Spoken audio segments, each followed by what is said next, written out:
But what are we going to expect from specific teams? And there's only one way to find out, and that's next season. But what's going on, everybody? My name is Antonio, and this is the All Around Sports Cast. I am your host, Antonio.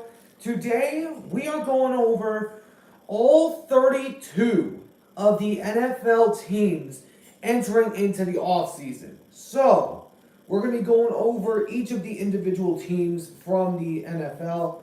We'll be doing first, here's what we're going to do. We're going to start off with the playoff teams, and then we're going to move down the board to the non-playoff teams that didn't make the cut.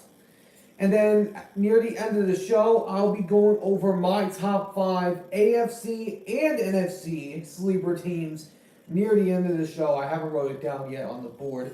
So we will see what happens there. But also, I did want to mention this, that I will be doing a lot of live streams next season. I will be doing mostly the Seahawks games when they're going on, and then also along with Thursday night, Sunday night, and Monday night football games if I can get to them, because I might have a job back when I move to a different location. So, and if you guys do enjoy this video, please make sure to hit that like button down below. Subscribe if you are new. Turn on the notification bell for day-to-day updates on my videos and live streams. For now, let's get this thing kicked off and started. So, first off, we got the defending back-to-back Super Bowl champion, the Kansas City Chiefs. Man, the Chiefs were just amazing throughout the entire season. Facing all the adversity that they've had handled their way, leading the NFL in drops and also offensive penalties.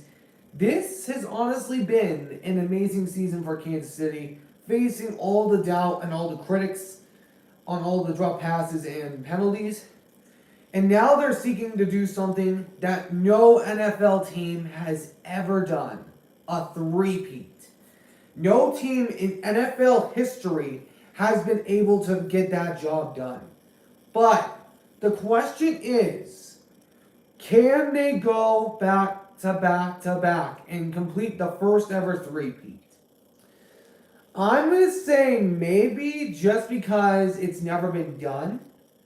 And also because it's a loaded AFC that they're going against. There you got Buffalo, who might rise up to the occasion when it comes. And then you also got, along with the Texans rising up, you got the Bengals, who had Joe Burrow injured last season. You got the Ravens, even though you beat them. You got so many teams in the AFC that can easily beat them down.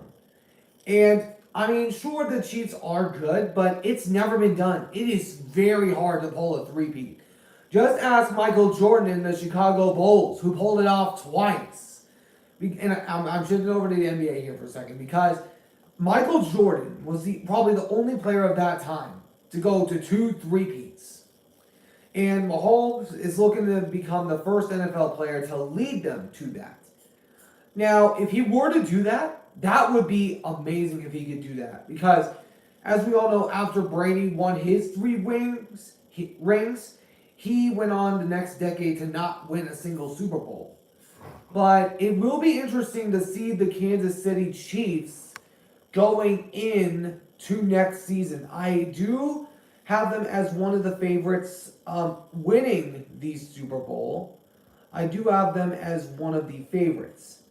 So if the Chiefs do get this done, I think there's going to be a lot of questions asked around Mahomes and see if he is actually, in matter of fact, threatening that GOAT title.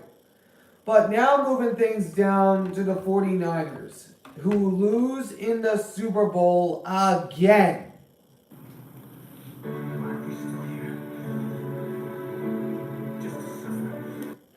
Pretty much how the Niners season has looked out so far, because the Niners have been there 3 straight times, and 3 times in the last 29 years.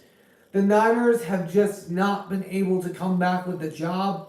They have been on a hard decline, because this team is honestly just, it it just doesn't, you just don't know if they're going to do it or not. Kyle Shanahan gave up his third double-digit Super Bowl lead for this game, for that Super Bowl, being probably the only head coach to give up 10 double-digit leads in Super Bowl history, which puts him at the standpoint of some of the most embarrassing coaches of all time. But the question is, can the 49ers get back to the Super Bowl? I'm going to say no. And I'm not going to be biased here because I am a Seahawks fan. I'm not going to be biased. I'm going to say it for these reasons. Number one, the 49ers have been the runner-up twice before. They've been in 2013 where they made it back to the NFC Championship game and then lost to the Seahawks on a game-winning interception by Richard Sherman, which we all know that was the most famous post-game interview of all time. And then 2020, when they went on to have a losing, tough, hard season, ultimately not making the playoffs and gifting the division to the Seattle Seahawks. I will say this for the 49ers.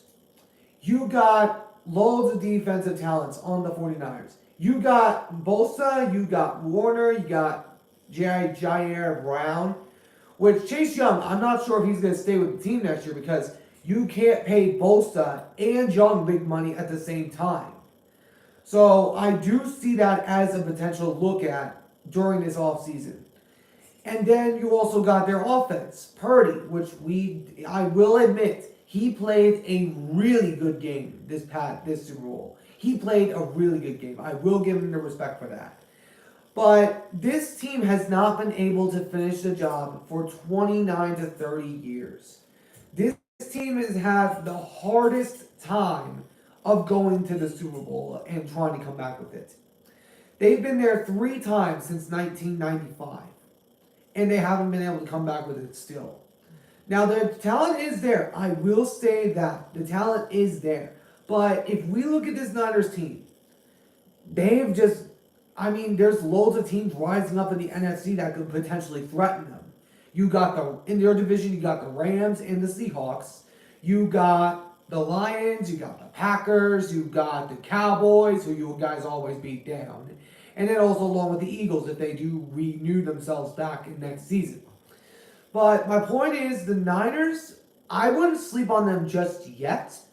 They are one of the favorites to win the Super Bowl next season, which last time a team has been favorited to win the Super Bowl, they haven't been able to come back with it. But who knows? We'll see what happens in the season of next season. So now moving things down the board to the teams that got knocked out in the championship round. First, the Baltimore Ravens. The Ravens, looking like the team of destiny throughout the entirety of the season. Led most of the defensive categories, most of the offensive categories. And still, Lamar Jackson hasn't been able to get it done. Which, the question is, can Lamar Jackson get the job, bring a threatening team into the AFC next season? I personally believe they could, because we look around at this Ravens team, they are stacked, top to bottom. You got receivers, you got Zay Flowers, who is only a rookie. You got him to look forward to. You got OBJ, Mark Andrews, and many other guys on this offense that are just so skilled. You just got so many guys on this team that can actually get the job done. You got Jadeveon Clowney, Patrick Queen, and Justin Madubuike. You don't know what's going to happen to them because obviously Mike McDonald did go to the Seahawks to become their new head coach, which I'm excited about, by the way. And I'll be getting to those Seahawks here later on in the show. But the Ravens, I wouldn't sleep on them just yet because although Lamar Jackson does look like the AFC's own Dak Prescott, he's actually really good. You just don't know what this guy is going to do. You don't know if he's going to run. You don't know if he's going to pass. He's become such an amazing player, which people are going to say he's a running back at the QB position. If he can win a Super Bowl, he would shut up those doubters entirely, which I personally want him to finally come back with it because he deserves it after all that he's been through and also all that the franchise has been through in that span of years. But don't sleep on the Ravens yet. But now moving things down to the NFC team that got knocked out. The Lions, Detroit. Oh man, what an amazing story from the beginning of the season to the end of their season. They ended up being one of the most dominant teams in the NFC. They ended up breaking a 30-year NFC North drought. They broke a 32-year playoff drought and NFC Championship drought, making the two only teams with the longest NFC Championship droughts being the Washington Commanders, which is still a corny name, by the way, and you also got the Dallas Cowboys, of course. But the question is, can the Lions be back in their threatening position in next season? Without a doubt, I think they can be, because this Lions team, I have so much respect for them. Although my Seahawks did beat them, this Lions team is a serious threat. Because Dan Campbell, I think he's going to learn from that mistake in that championship game on going for the fourth down in field goal range. I think he's going to learn from that mistake. But the Lions are a legit threat. We look around at their offense. You got Sam Laporta, Jahmyr Gibbs, David Montgomery, Amon-Ra St. Brown, Josh Reynolds. So many guys on this offense that can make plays. And so many people that can rise up the level of talent on their squad. And then you got a defense led by Michigan native Aiden Hutchinson. You got so many talents around this Detroit Lions team. And this team is ultimately one of the most dangerous units that we have seen in recent memory. Because the Lions, like we're said, they have not been this dominant in the past 30 years. 30 years. And this Lions team is going to be back next season. Everybody knows that. But can they get back to the NFC Championship game? I think they can possibly do it because they have the talent to do so. Moving things down the board to one of the surprises of the season, the Houston Texans. Who would have thought at the beginning of the season that a Texans team, the lowest favorite to win the Super Bowl, would find themselves in the playoffs, winning the AFC South, and ultimately winning a playoff game? I for sure didn't, because the Texans are really good. They drafted C.J. Stroud and Will Anderson Jr., who both won the Rookies of the Year. But the question is, are the Texans one of the sleepers of the AFC next season? I don't think they're even a sleeper. I think they're a legit contender because we look around at this Texans unit. You got C.J. Stroud, who led all rookies in passing yards. He has been so good. Oh my gosh. He has led. Oh my God. I cannot believe this run that the Texans had. I didn't even know that they were going to be this skilled this year. Because last season they were 3-13-1. Who comes back to have a 10-7 season under a first-year head coach and a first-year quarterback? None that I know of. But this Texans team, we look around at them. You got an offense that is super talented all around. You got Devin Singletary. You got Desmond Pierce. You got so many guys on this team, on this squad, that can make plays, including that defense, which I think they're going to reload upon in the draft, which we'll see what happens. But Texans, I could see them possibly as one of the contenders for the AFC next season. Moving things down the board to the Bills, losing again in the playoffs on the most cursed words in Buffalo, wide right. Oh man, this has been a hard few years for the Bills. Making the AFC Championship in 2020, but then not getting to the AFC Championship in the last 4 years. It has been a hard time for the Bills. But the question is their Super Bowl window closing? I think it might be, because we look around at the AFC, you got so many teams on the rise. You got the Chiefs, who are always there, would prove that those road games proved that this season. You got the Ravens, you got the Browns, you got the Dolphins, you got the Steelers. I mean, there's so many teams around the AFC that you just look at that are increasingly better than the Bills as far as talent goes. Because the Bills have been able to reload, but they can't get it done when the moments matter the most. Josh Allen is a great quarterback, but he hasn't proved himself in the big games.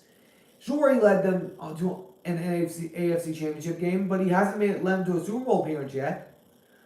I mean, I have mass respect for the Bills organization, and I hope that they win theirs for the first time.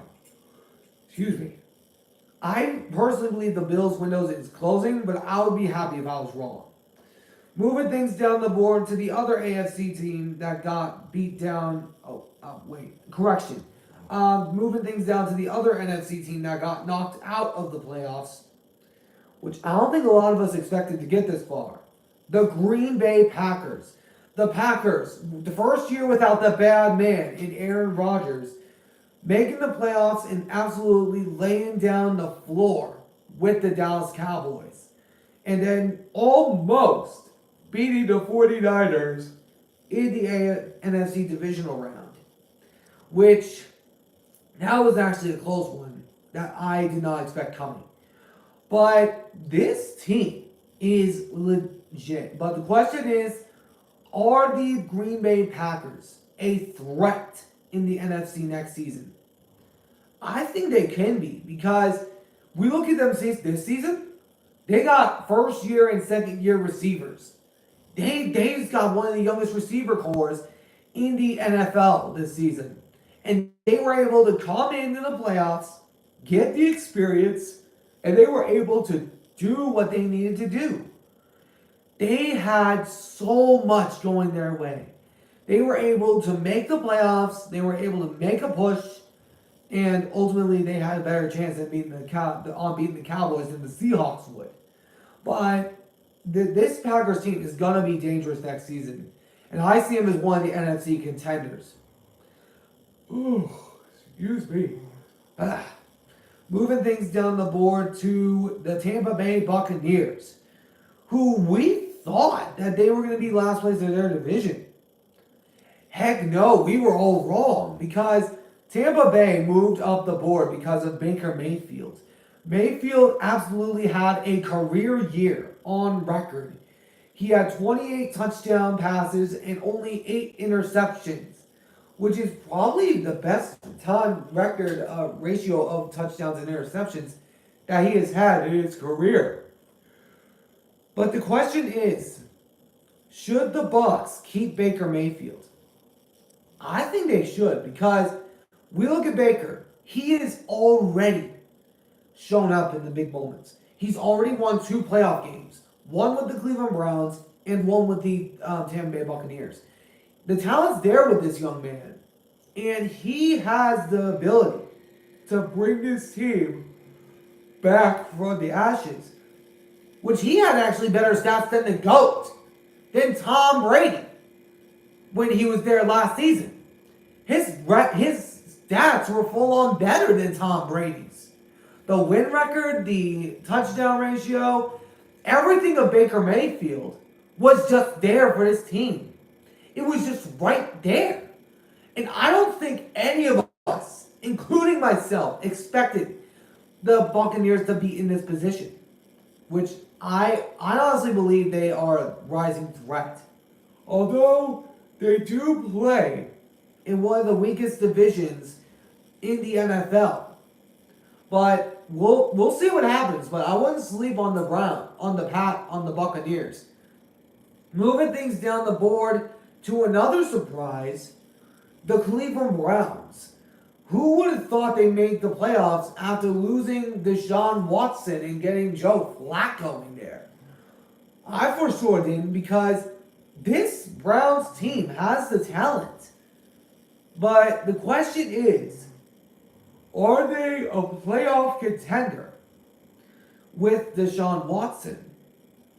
I think they could be, because we saw what Joe Flacco can do with this team.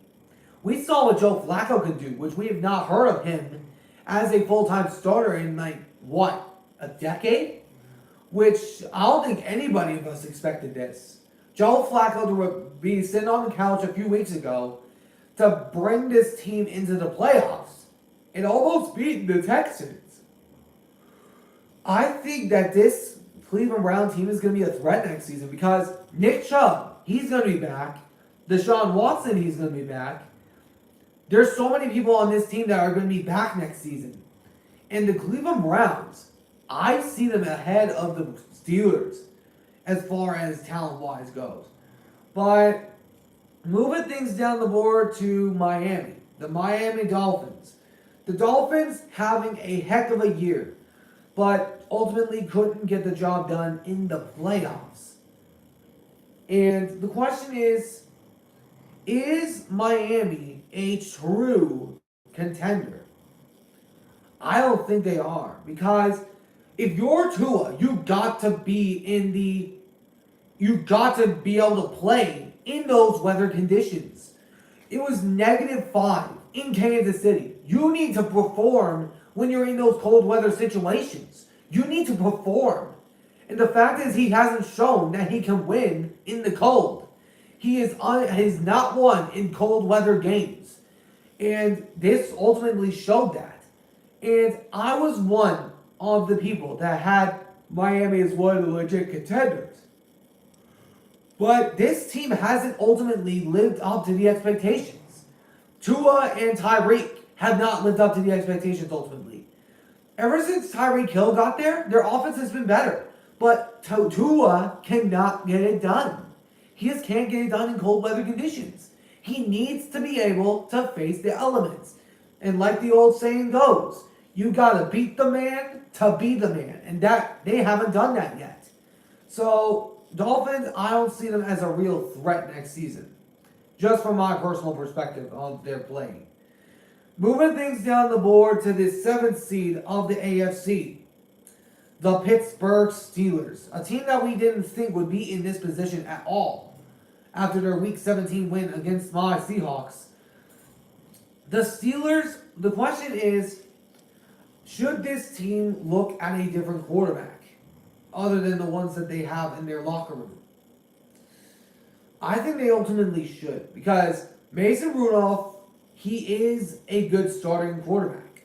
He is a good starter. But this team has not been able to win a playoff game in five times. They've not won a playoff game in 5 times. And it's under Mike Tomlin. And they're going to stick with him this season.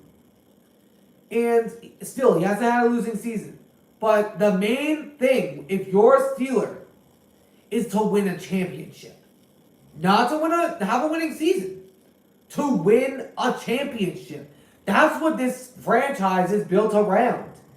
This franchise has been built around winning Super Bowls. And they haven't done that in the last 2 years. Nor have they even won a playoff game.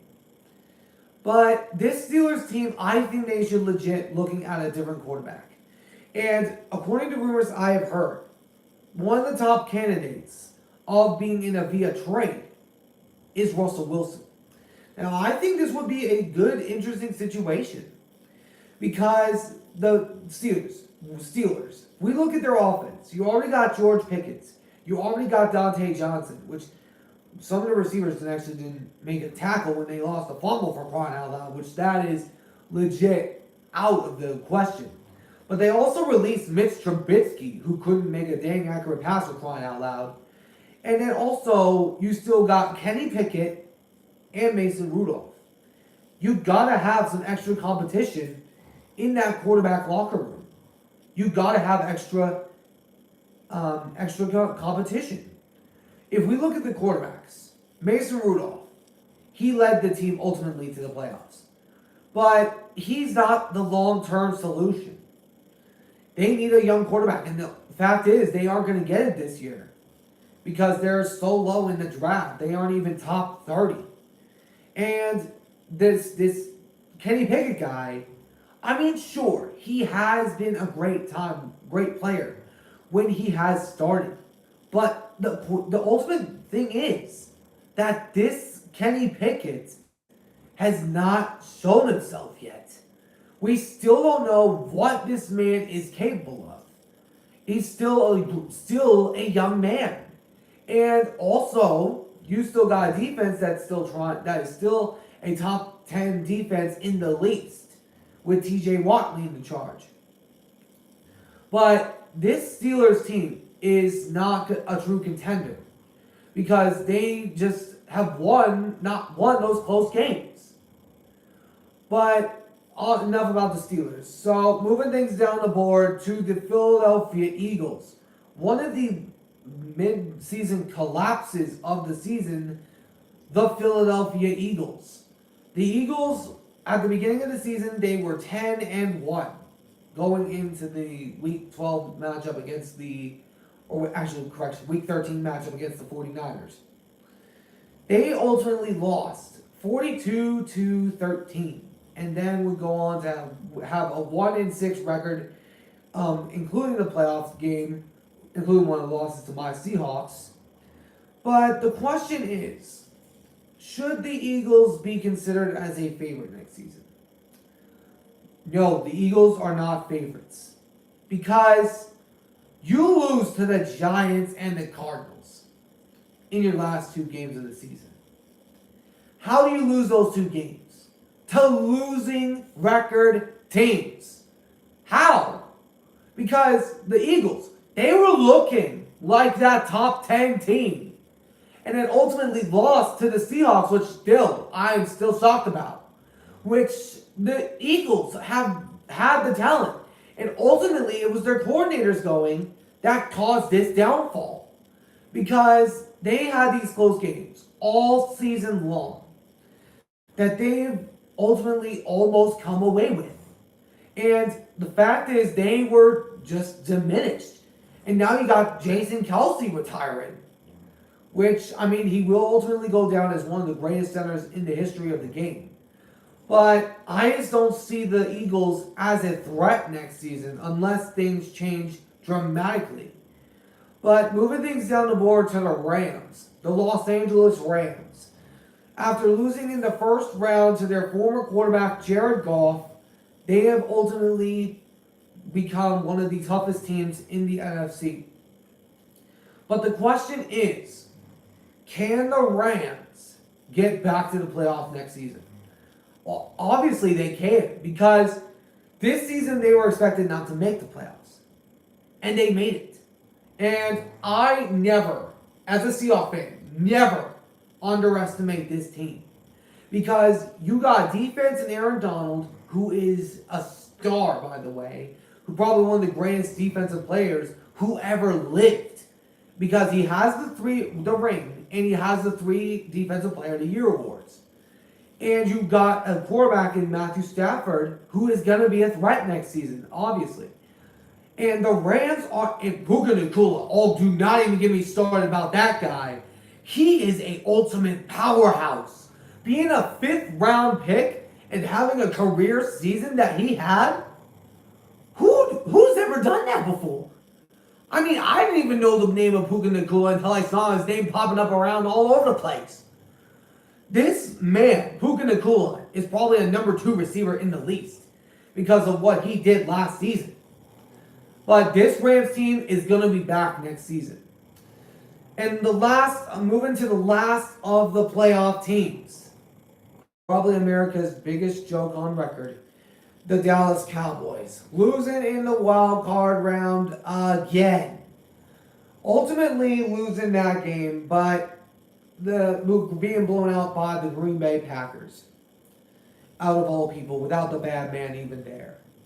But the question is, are the Cowboys true contenders? No. It's as simple as that. They aren't. Because they haven't made an NFC Championship game in 29 years. 28 to 29 years. And the Cowboys are just not that team. They've beaten bad teams. They've beaten bad teams. The only ones they've had were against under 500 teams. Although they did beat the Eagles, which They were on their collapse at that point. The Cowboys have not proven that they can be a contender. I mean, look at the last 13 playoff appearances. They have not been able to get past the divisionals. They have not been able to get past the wild cards. They have the second longest drought in the NFC Championship game with the Commanders now, which would have been the Lions if they didn't make it this season, and now they did. So the Cowboys, I say this about them every year, they aren't real contenders. They beat under 500 teams. I mean, we look at their wins. They beat the Giants, bag of chips. They beat the Jets, bag of chips. Cardinals, they lost to. They beat the Carolina Panthers, Commanders, Giants. They've beaten weak teams. And everyone was giving them this praise, including myself, trying to set them up for the ultimate playoff record. The ultimate playoff choke, which is what they're known for. And that's ultimately what happened. I was giving them all this praise about how good of chance they had since 1994. Leading their fans right into my trap. And the Cowboys, and ultimately, I think if their fans just shut the freak up, stop sticking out their chest, acting like they're the best team in the NFL, then they'll legitimately have a chance. It's their fans ultimately that are not given, that they're putting the expectations too high on their team. The Cowboys, if they don't get to the divisional round get past the divisional round this season, ultimately don't make a Super Bowl, then Mike McCarthy has got to go. Because Mike McCarthy, he's only won one Super Bowl ring. And his quarterbacks were Brett Favre, Aaron Rodgers, and Dak Prescott. And he only has one championship to show for it all. In 14 seasons. Until the Cowboys can actually beat in a team in the divisional round, they're not a contender. Legitimately not a contender. Now moving things down the order to some of the non-playoff teams of the NFC, of both the NFC and AFC. Starting things off with the AFC. The Jacksonville Jaguars ultimately thought they could win the division entering a Week 18 round of the season finale, losing to the Tennessee Titans, ultimately gifting the Houston Texans the division and missing the playoffs. But the question is, was that Jaguar season a disappointment? I think it was, because although Trevor Lawrence was getting hit an awful lot, which I think had a reason of it, I think the Jags are still a contender because they have the team around them. And now that they have the Texans to be competitive with, along with the Colts, which I'll be getting to here in just a minute, they are still a contender because Trevor Lawrence can ball. He can play. And he has shown that he can be a top 10 quarterback. Although the losing record at near the end of the season ultimately showed up for that. But the Jags will be back next season. I know that for certain. They will be back. But moving things down the board to one of the few surprises of the season, almost making the playoffs, the Indianapolis Colts, losing in the Week 18 Saturday night game to the Texans. So it's ultimate. The question is, what should the expectation be around the Colts? I think they're a legit sleeper team because the Colts, oh my gosh, Anthony Richardson, when he was playing, I said at the first game that he ever played that he's going to be a superstar in the making. And he was showing up. And Anthony Richardson has shown up until, of course, he had that injury, which, of course, Gardner Minshew, former Washington State Cougar, actually made it. Came in for him at the near end of the season. I believe if Anthony Richardson was still in that game, he would have done it. He would have led the team to the playoffs. They would have done it.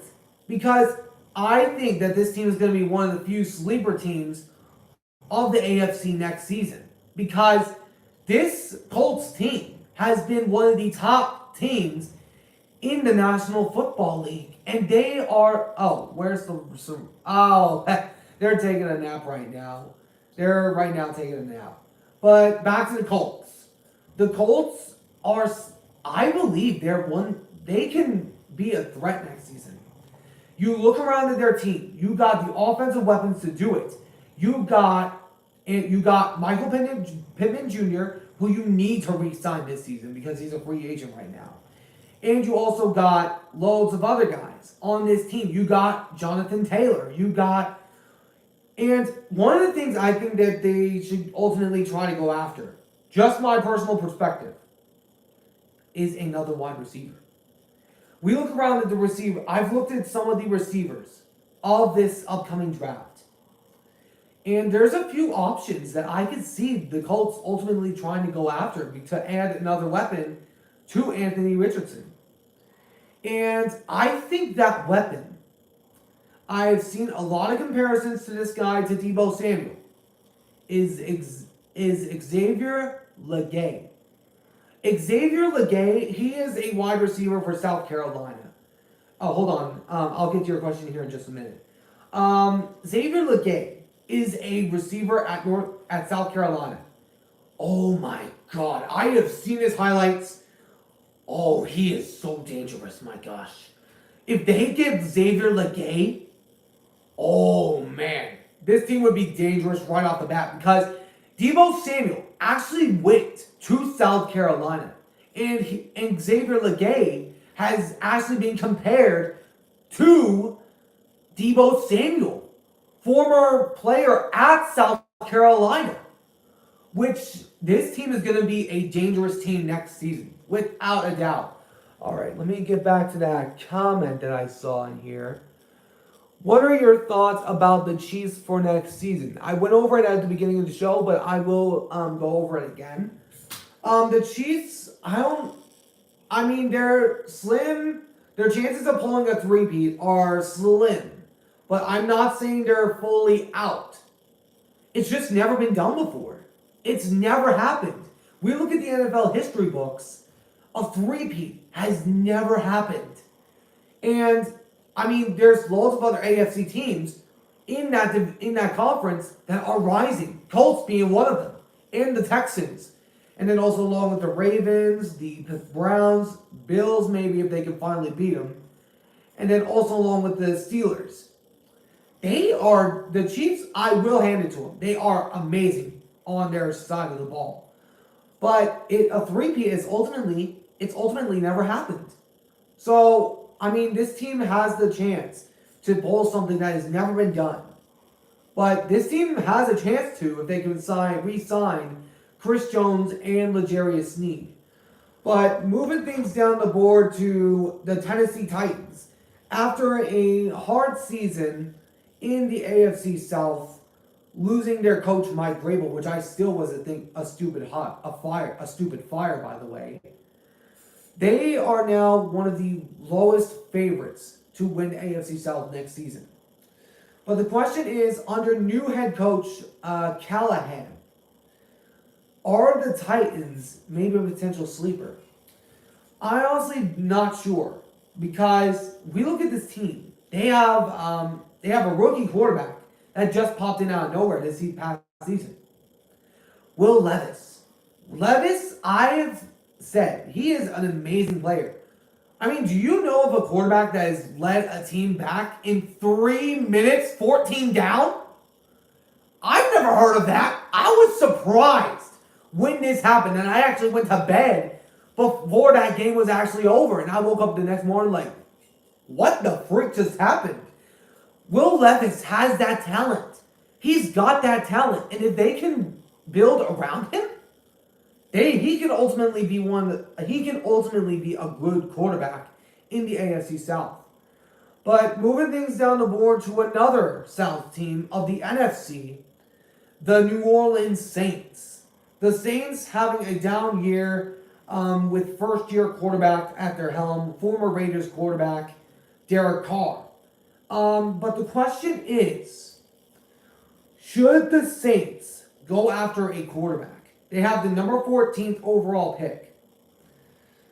I think they might try to. I mean, Derek Carr may have the talent there. He might. But the Saints, I think they need another quarterback, in my personal opinion, and probably others would agree with me. Because you got so many young talented weapons. You got Chris Olave, Alvin Kamara. You got so many guys on this team that have actually been to a playoff game and won, probably back in a few years back. But this team, if they can sign a quarterback, they could probably be a good team. But the Saints, I never underestimate the Saints because of their defense. The defense is ultimately what wins them the games. Their defense is so good. I never sleep on them. Never. Regardless of their record. I never sleep on them when my Seahawks play them. I never do that. Because the Saints are a tough team. They have always been tough. Even past the Drew Brees era. And the Saints, I can personally believe that they might try to be a threat to the Buccaneers next season.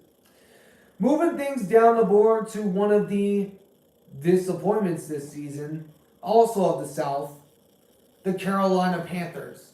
Panthers, after first-year quarterback Bryce Young, win a total of record of 2-15. This has ultimately been the biggest number one pick bust in recent memory. But the question is, what should the Carolina Panthers do around their building? I personally believe that they may or may not try to go for a receiver. If we look at this team, they have the talent there. But, I mean, I'm not very familiar with the Carolina Panthers. But I know that Bryce Young has the talent. He is one of these smaller quarterbacks that you would know of in the NFL. Russell Wilson was a smaller quarterback. It took him a year or two to develop. And the Panthers, I'm not sure they're going to be a contender for the South next season or a playoff spot unless Bryce Young were to somehow pull a miracle out of the Meadowlands or something like that. But moving things down the board to the Atlanta Falcons. Going into their first season next season under first-year head coach Rasheed Morris, who actually, I looked at his record, at his resume. He was a defensive coordinator in Atlanta for some time, which now they get another former piece of their team back. But the question is, should the Atlanta Falcons go after a quarterback? They have the number 8th pick in the draft. I think they should, because you got so many quarterbacks available. And we know that quarterback locker room is terrible. Ritter and also Heineke. We look around at the draft, other than Drake May and Caleb Williams. Who knows? You might be able to land Bo Nix or James Daniels. I think if they land any of those guys, this team would immediately shift. They had one of the top 5 offensive lines last season. And they have the weapons there. You got Bijan Robinson, Drake London, Kyle Pitts, Cordell Patterson, and so many other guys on this young team that are there. And now going under first-year head coach Rasheed Morris. That's going to be interesting to see. But moving down the board to one of the other disappointments, the Cincinnati Bengals. After Joe Burrow suffered a season-ending injury, still having a over 500 season, which actually the entire AFC North was over 500 this season. And not even all of them made the playoffs, which is actually the first time that we've seen an over 500 division in NFL history, which I thought the Steelers were going to be in last place of the division this past season, but I was wrong. But the question is, are the Bengals going to be a threat again next year? Of course they are. I mean, Burrow, if he wasn't injured, I think they would have made the playoffs. And it was so hard to see that injury. I believe it was something on the wrist.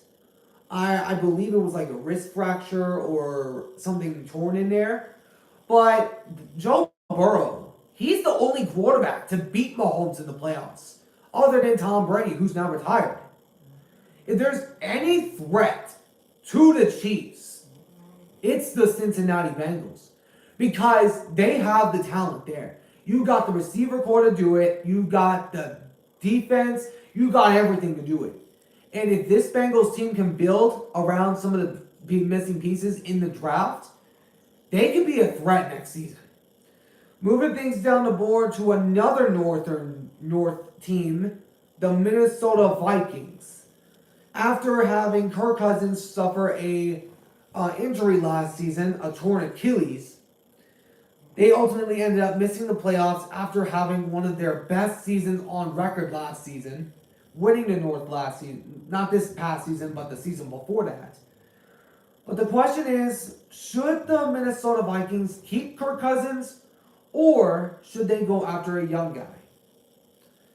I think they should try to stay with him, because Kirk Cousins, he was having the best career season this last season before he had that injury. And we look around at this unit, you got Jordan Addison, you got Justin Jefferson, and you got so many other people on this roster that are actually threats. And if you look around at their team, they have the talent to get there. They have the talent to go to the playoffs. And the Minnesota Vikings are still one of the only teams on the longest Super Bowl route that have not won one. But this Vikings team is not to be underestimated. The Niners went into underestimating them. Look what happened in the Niners. They got beat down. But the Vikings are going to be dangerous next season. I know that for certain. And then moving on to the Chicago Bears.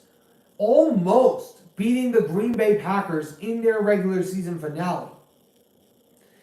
But the question is, should they draft Caleb Williams, or should they keep Justin Fields?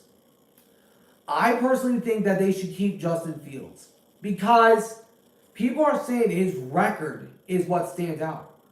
He hasn't had the full-on weapons. We look at this team right now, you got DJ Moore, Darnell Mooney, you got so many other guys on this receiver core.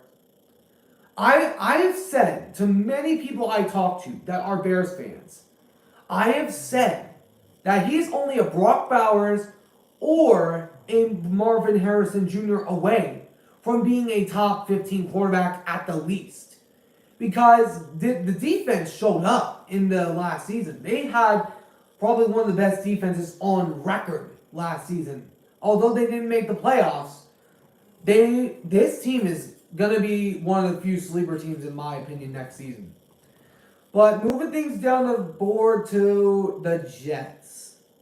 A team that has not made the playoffs in a few years. After having Aaron Rodgers hurt on only the first 4 snaps of his debut with the Jets on Monday Night Football against the Bills. But the question is, even with Aaron Rodgers, is this team a threat in the AFC? I honestly don't think so. Even though it is the bad man. Even though it's the bad man. Look what happened to Russell Wilson when he went over from the NFC to the AFC. He got bum rushed. And the fact is that Aaron Rodgers has shifted from the NFC over to the AFC, which we all know as the gauntlet. It's a gauntlet division, pretty much. It's a gauntlet.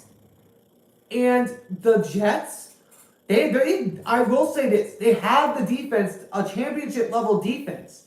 Their O-line is the primary issue. We look at their O-line. They are so terrible on offensive line. And you saw their fans even booing Zach Wilson. They do not like that brother. I know that for certain because I've seen it firsthand. But the Jets, I don't think they're a real Super Bowl contender. Now, playoff contender? Sure. Super Bowl contender? I don't know. But moving things down the board to a team that was a dynasty 2 decades ago, Now probably one of the biggest disappointments under Belichick. Losing in the last regular season game to the Jets, which then ultimately led to Belichick's firing, who has not gotten a hiring job since he got fired from the New England Patriots, which he immediately lost the board because of him pushing the golden boy out, which was Tom Brady. But the question is, should the Patriots expect a few dark years ahead of them? Ultimately, yes, because Mac Jones and Bailey Zappi are not the solution.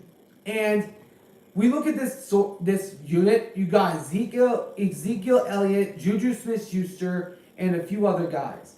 This team, other than that, there's not really many big names around this Patriots team. And they're ultimately rebuilding now. And they're going to be a few years before they're back in the playoffs. It's going to be a few years before they go back.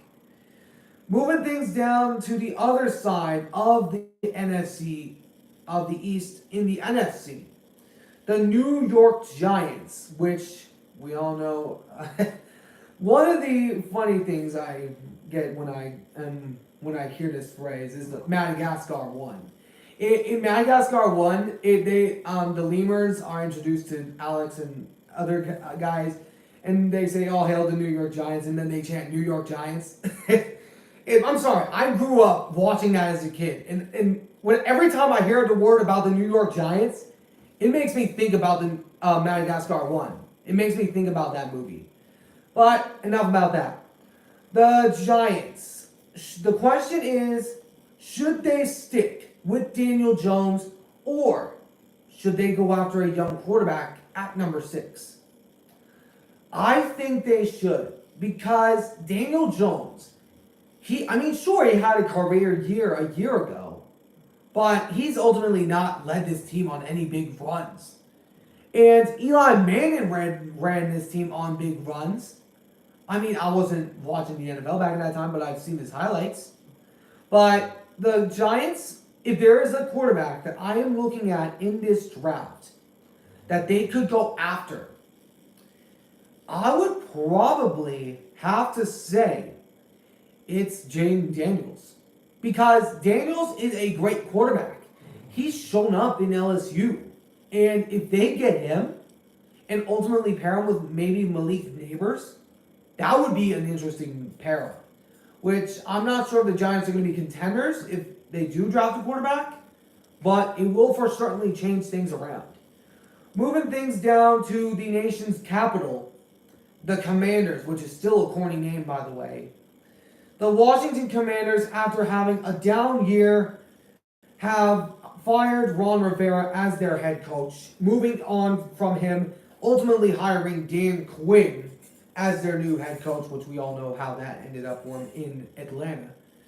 But the question is, should the Commanders stay with Sam Howell? I think they should at least give him another chance, because he didn't have the defense to support him. He didn't have the defense to support him. You look at their season. They traded Chase Young and Montez Sweat away, which was dumb moves, which was really dumb in my opinion. But the Commanders, I just don't know if they're going to be a threat at all next season, because Dan Quinn, he has not had a great few years as a head coach. Ever since the Super Bowl, he has not made the playoffs as a head coach since their Super Bowl loss in Super Bowl 51, which we all know what happened that year. But this Commanders team should at least give Sam Howell one more chance to prove himself, because there's other quarterbacks in next season's draft that will be available. Moving down to the West, the final 5 teams on this little list, and then we'll be going over the sleeper teams that I have for both the AFC side and the NFC side. So, first off, we got the Chargers. The Chargers, after hiring Jim Harbaugh as their new head coach, once again making an appearance in the Super Bowl, it has ultimately led to one of the biggest uprisings in the NFL. But the question is, what should the proper expectation be for the Chargers?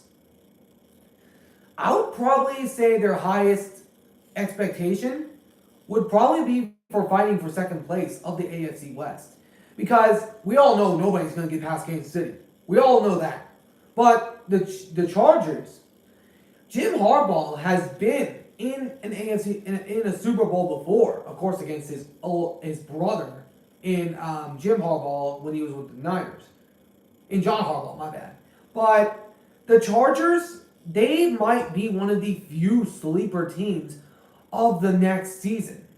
Because Jim Harbaugh is back in the NFL for the first time in a long time.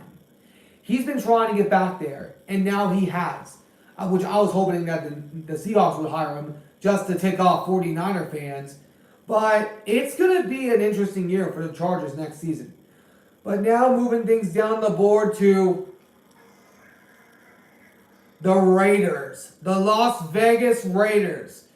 The Raiders, having one of their best defenses on record, leading the top 10 in scoring defense for the first time since 2002, which was the year they went to the Super Bowl against Tampa Bay and ultimately lost.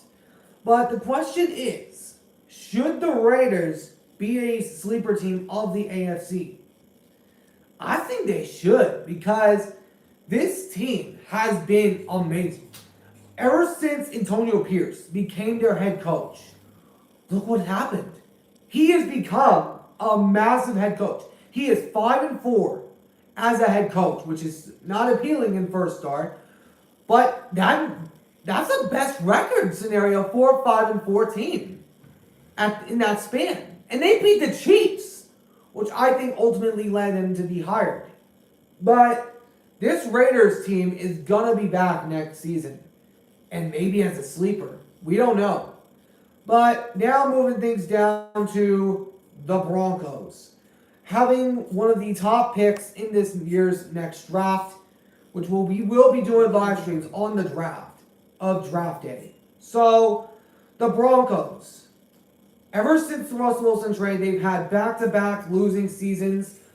But the question is, should they let go of Russell Wilson and trade him away?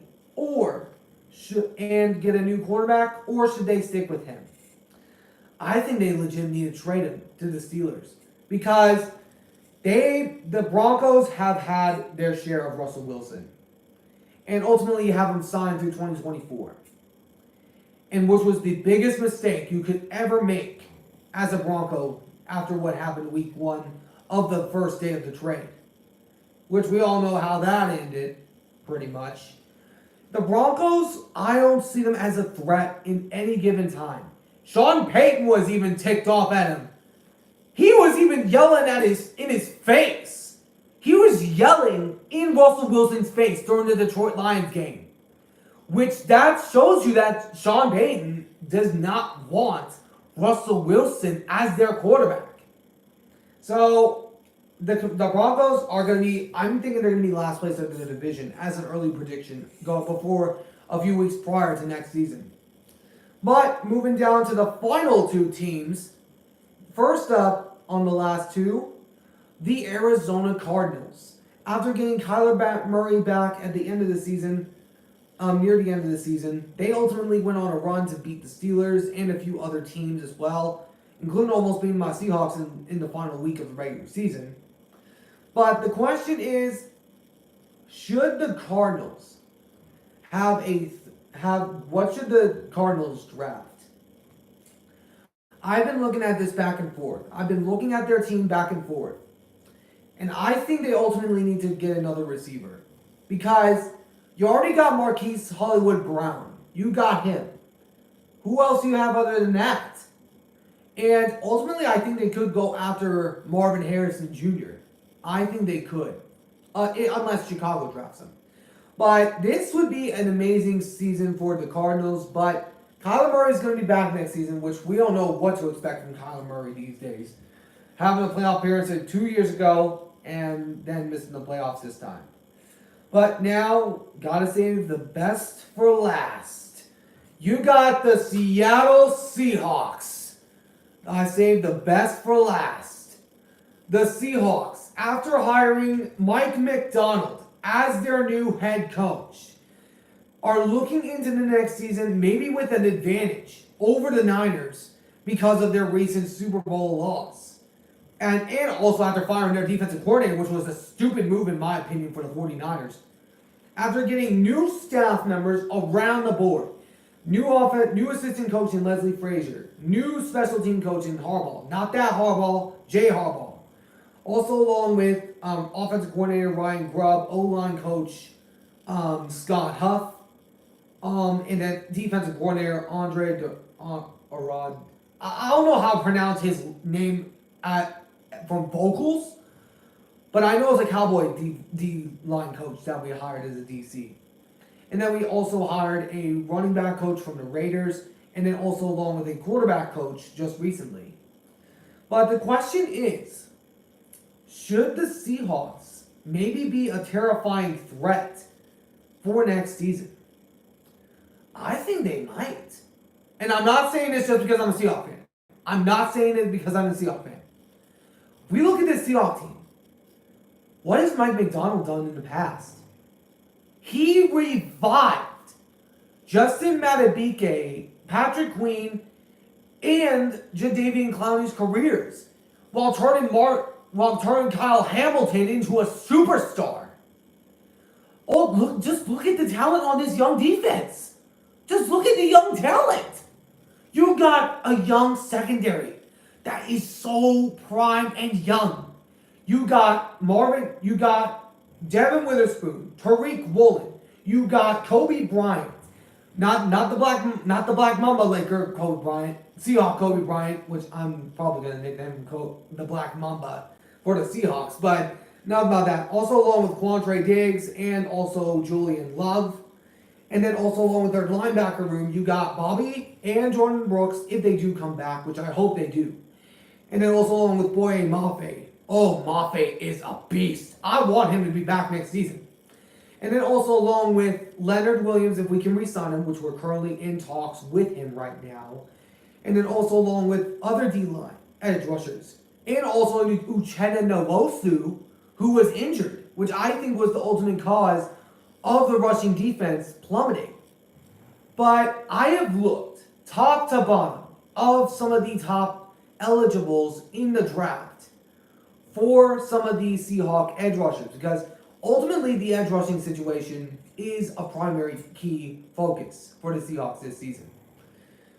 I think that if they can go after one of the edge rushers, an edge rusher that I have on my mind is Tre'Davious Sweat.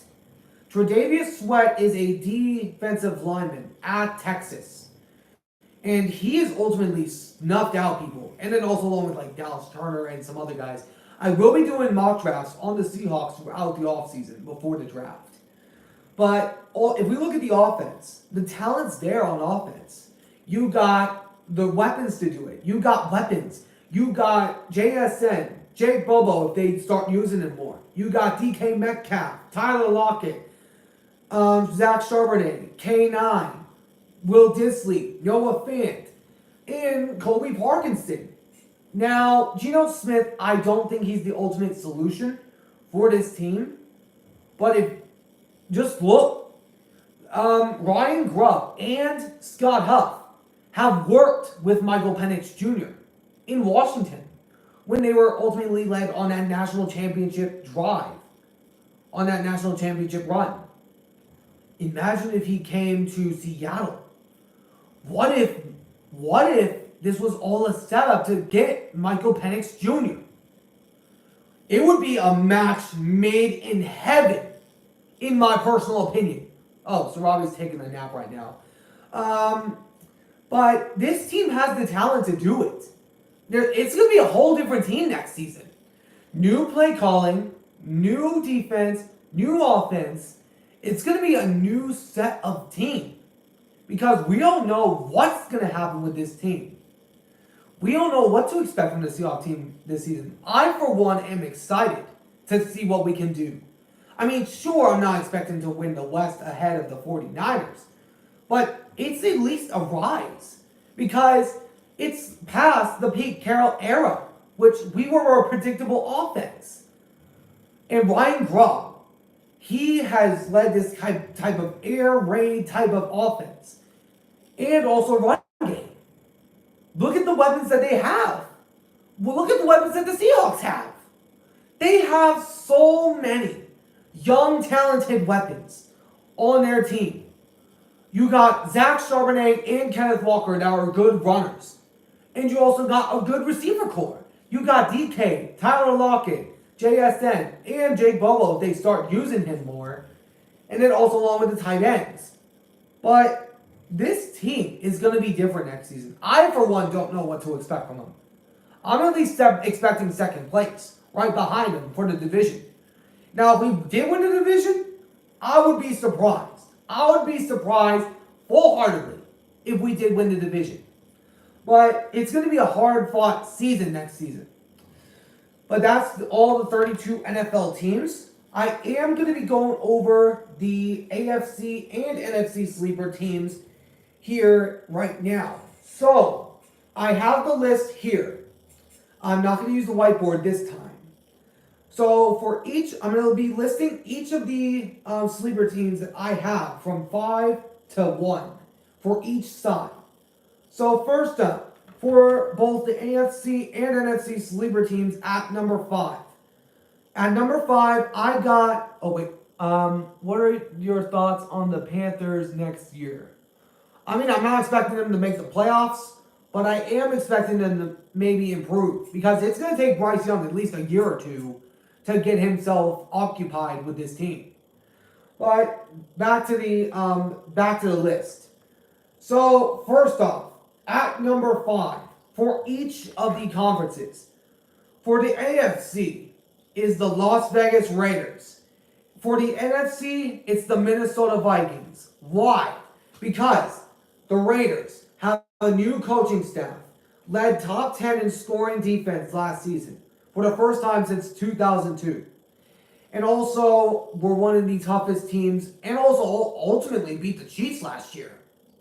And then the Minnesota Vikings, I think they might be a sleeper because Kirk Cousins, he's going to be back next season. He's going to be back. And I believe he will because he was having a career year before he got injured.